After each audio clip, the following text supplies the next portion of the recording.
এই দেখো সেই মাঠের দিয়ে শাক টোকালাম না, সেই শাক টোকানো। এই দেখো মা ধুয়ে কুচিয়েছে, আর কাঁচা লঙ্কা, পেঁয়াজ, রসুনও দেবে।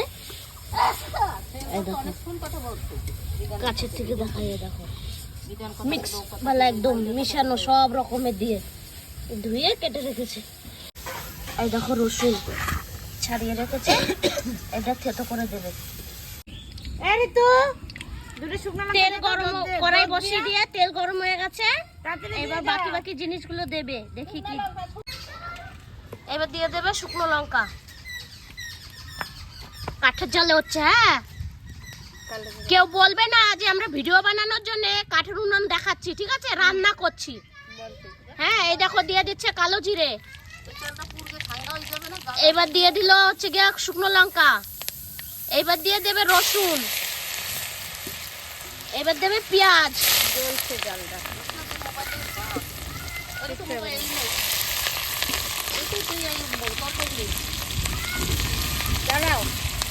লাগবে না লাগবে না।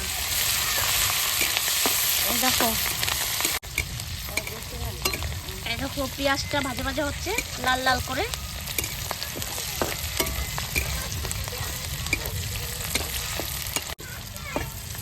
ভাজা ভাজা হয়ে গেছে, এবার দিয়ে দিচ্ছে হলুদ,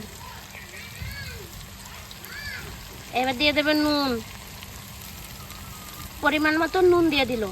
এবার একটু নাড়িয়ে দেবে, এবার শাক ঢেলে দেবে। শাক দিয়ে দিচ্ছে, এই দেখো শাক দিয়ে নাড়িয়ে দিচ্ছে। দেখো পুরো শাক দেয়নি, এখনো বাকি আছে দিতে।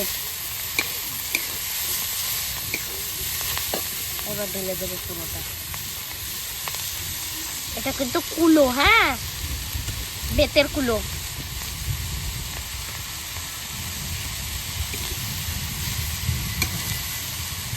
ভালো করে নাড়িয়ে দেবে।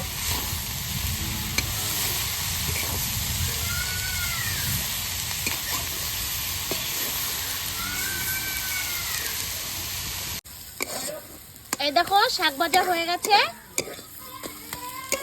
এবার নামিয়ে নেব। দেখতে থাকো, শাক ভাজা হয়ে গেছে। তোমাদেরকে এবার খেয়ে দেখাবো কত টেস্ট হয়। এরকম শাক কুড়িয়ে কুড়িয়ে এনে তারপরে হচ্ছে গিয়া রান্না করবে মিক্স শাক। এটা মানে সব মাঠেই পাওয়া যায়, সব ধরনের শাক। এর খাওয়ার সময় একটু কাসন্দ দিয়ে খাবে, আরো ভালো লাগে খেতে।